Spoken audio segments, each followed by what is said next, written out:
Hello, and welcome to Selected Current News by American Moderate, June 2018. Our goal is to provide our fellow citizens with and to have them be informed with news, not propaganda, from the left or right. How many times have you noticed that news reported from conservative media and liberal media differ? Although everyone's entitled to their own opinion, should they not at least look at the same facts? American Moderate News is not intended to outperform organizations with larger budgets or, frankly, the eloquence of very good and persuasive speakers on both camps. But we do take reports from both sides and study the topic at hand. Then, we point out holes on issues with their arguments that we believe an audience looking for the truth would have liked to have known. Does the truth still matter? Does it matter to you? Or is winning an argument more important? We believe we should start with the truth. Most liberals and conservatives are good people. They're your friends, my friends.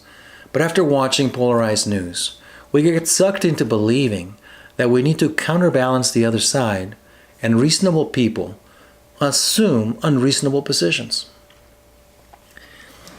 It ain't what you don't know that gets you in trouble. It's what you know for sure that just ain't so. Mark Twain. Now, we don't want you to stop watching or even loving your favorite talk show host, but we do want to point out materially relevant facts they left out of their broadcast on the same topic. A typical Hannity viewer walks away outraged and angry at Democrats. A typical Maddow viewer walks away equally outraged and angry at Republicans. Obviously, something is missing here. Not only did they focus on making their point, but in so doing, they left out quite a bit. Our goal is to provide you with what we think a reasonable person would have liked to have known, but was not pointed out on their respective newscasts. This month's report for American Moderate is the IG report on the FBI Midsummer investigation. Most of us don't have time to read a 15-page executive summary, let alone a 500-page report from the Office of the Inspector General. We rely on our favorite news channel to give us the analysis and conclusion. But what if that itself is biased? Would we be surprised to learn that the vast majority of conservatives don't watch the Rachel Maddow show, or that most liberals don't watch Hannity? Yet both viewers leave with completely different views on what was reported, and frankly and worryingly, both angry at the other side, even outraged. Now, let's get to the report, and we'll analyze what the conservative media said and the issues we have with that, and what the liberal media said and the issues with that. The Department of Justice, Office of the Inspector General, completed its investigation of the Clinton email probe and concluded that there was no political bias in the FBI's investigation. In so doing, they reviewed 1.2 million documents, and they conducted interviews of more than 100 witnesses. Now, we're going to start with the conservative media. Hannity, a very popular talk show host, posted this slide when he reported on the Inspector General's report. Political bias in the FBI. Then you go to something else, and you come back to that. Political bias, and something else, and back to that. It's a very powerful message as the viewer continues to see those slides, political bias in the FBI, on. And you go to something else and come back. Now, we salute Hannity and we praise him for bringing to the viewers' attention that there were a good cluster of FBI agents who had expressed dissatisfaction with Trump. And two in particular that said they would stop him. At least Stork told Lisa Page that they would stop him because she was asking if he wasn't going to be president, you see. And that's a concern because these investigators should project a fair and unbiased judgment of the issues and the events. So we fully salute Hannity for doing that. The issue we have is that he didn't state what was immediately reported on by the Inspector General, even on the same page, which is very relevant. This is one of those examples of something that got left out. Instead, he went right back to this, political bias in the FBI, as if that statement proved it, without giving you the rest of the story. And he built on his case by saying there was exoneration before investigation. And we'll talk about that claim too. So basically, American moderates' take on Hannity's points are the following. One, he's claiming that the FBI was always going to exonerate Clinton, and that was evident by the fact that they began drafting the conclusion before they interviewed her. Two, that there was political bias in the FBI, and that bias was against President Trump and for Hillary Clinton, and therefore she was never going to be charged regarding her emails. And three, the IG report was a swamp document, and yet he relied on its findings to make a case of bias by only showing facts that didn't help President Trump. Let's talk about those items. On item number 1, interview after conducting an investigation. Now that's standard investigative process. The interview was finally conducted on July 2nd, 2016, but the draft was begun in May. That's where he jumps in and says, well, that's cheating. Essentially, after nearly a year of investigating the case, with the unanimous conclusion by 20 FBI investigators and prosecutors that there was no prosecutable case. This is actually standard procedure. The investigators do not want to conduct an interview when the subject knows more than they do. By waiting to collect all the information they can before the interview, they are prepared to catch a lie. The argument that there was exoneration before investigation because the draft conclusion was begun before the final interview is simply false. The FBI was prepared to change their view if Clinton would be caught in a lie, but she wasn't. Now, this is not trying to say that she did not lie, and it is not the intent of this comment. We don't know that. But the FBI did their work with Clinton regarding the drafting of the conclusion, investigating, and interviewing, as they did with every other subject of an investigation, because that's how you catch people on a lie. Number 2, political bias. The speaker rightfully pointed out that Mr. Stork and Lisa Page were communicating privately about their horror at a Trump presidency. She was actually horrified. He said that he was going to be able to stop it. Not the election, and we don't know exactly what the text was, but that's a very damning comment and very irresponsible on his part to say. But our issue is not with that, because we think that's very valid. Our issue is what he did not show was what the IG investigation said immediately following the statements he quoted. The majority of the comments from the 2 agents, and this is coming from the Inspector General's report, the majority of the comments from the 2 agents texting each other were made when the focus had shifted to the Russian investigation, not the Clinton emails. That investigation was winding down with no charges brought on Clinton. There was no time during the investigation when Peter Stork was the sole decision maker for any of the mid-year investigative decisions. So even if he wanted to change something, which he claims he didn't, but even if he wanted to change something, he couldn't have. They even found evidence that in some cases Stork actually advocated more aggressive measures against Clinton, such as the use of grand jury subpoenas and search warrants. In fact, we later learned that Stork was planning to vote for a Republican, just not Trump. He was planning to vote for John Kasich. So he was no fan of Clinton. Now, 3, the swamp document comment. We take issue with Hannity on the following. Calling the IG report a swamp document undermines our faith in the institutions of government. And if he's to make that claim, then he should back it up with facts. We believe he fell well short of that on those 3 items we covered.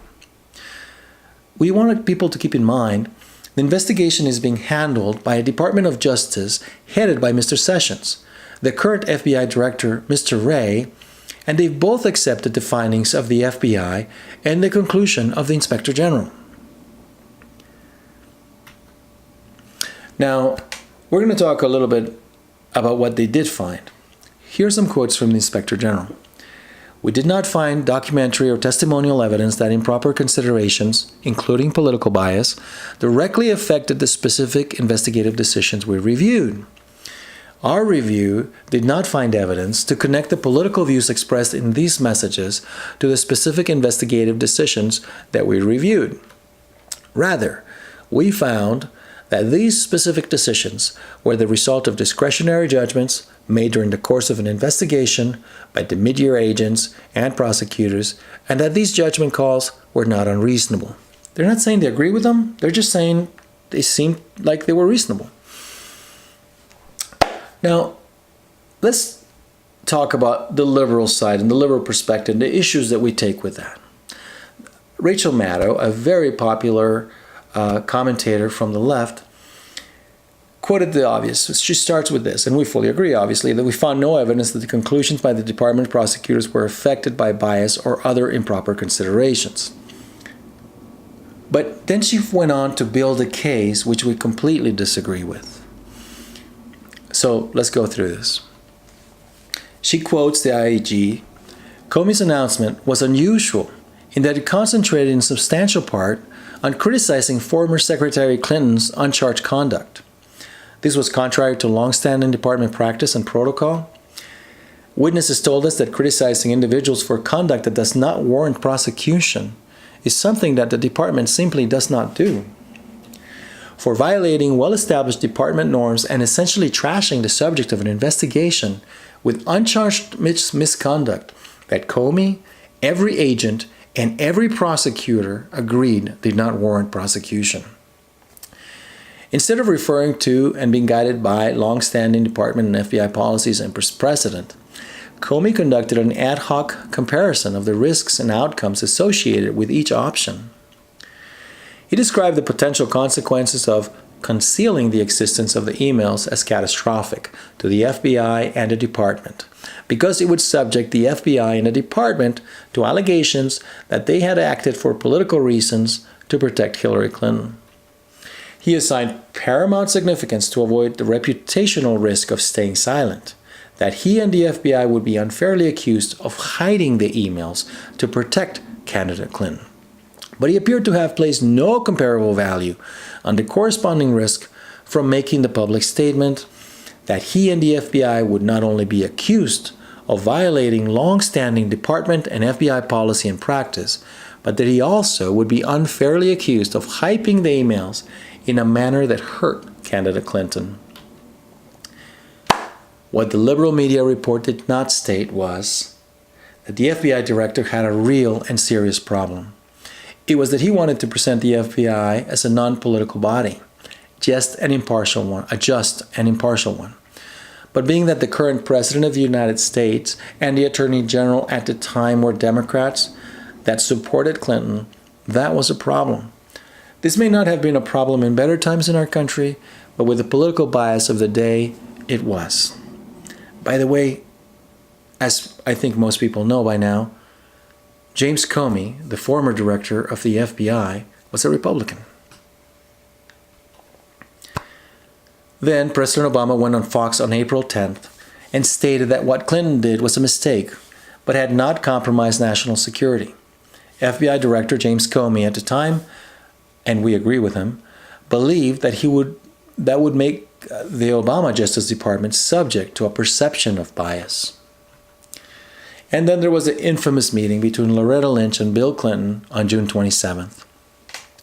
While his wife was the subject of an investigation, that was incredibly stupid and would certainly taint the Department of Justice and the FBI with the appearance of bias. Now, the report did nothing to shake our faith in the FBI and the Department of Justice and the Inspector General of the Department of Justice, even if we do or don't agree with each individual decision made. We have faith in the rule of law in this country, and the Department of Justice and the FBI are critical pillars in the implementation of law enforcement. We encourage all Americans to continue to support these institutions until facts are presented to do otherwise. And speaking of back to Mr. Hannity, we believe his leap from this report largely focused on the Clinton email probe to the phony Russia collusion investigation is logically flawed. If the Russian investigation is phony, he should make that case stand on its own merits. This report was focused on the Clinton investigation. And by the way, the FBI didn't start the investigation on the Russian collusion issue. It was a referral from the intelligence community. Now, on the liberal side, we take issue with Maddow on the following. There's a claim that the Republicans used intimidation to force the hand of the FBI. In other words, they scared them into being hard on Clinton. But she failed to mention that, if anything, Comey displayed courage by making that now infamous statement, but that statement was provoked by Bill Clinton's meeting with the Attorney General for over half an hour, while his wife was the subject of an investigation, and by President Obama's comments on Fox News prior to the release of the report, which Comey to this day does not understand.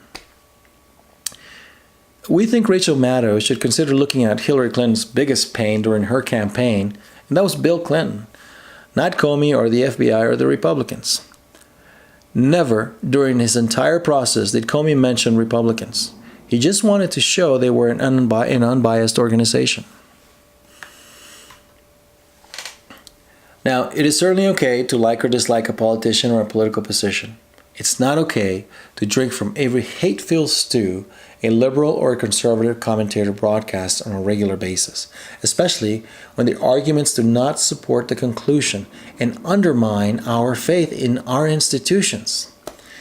We should all strive for the truth, and sadly, we have media channels that are so biased, so one-sided, and peddling their partisan views that they're in danger of lying by omission, or at the very least leave us less informed than before we watch them. We must do better than this.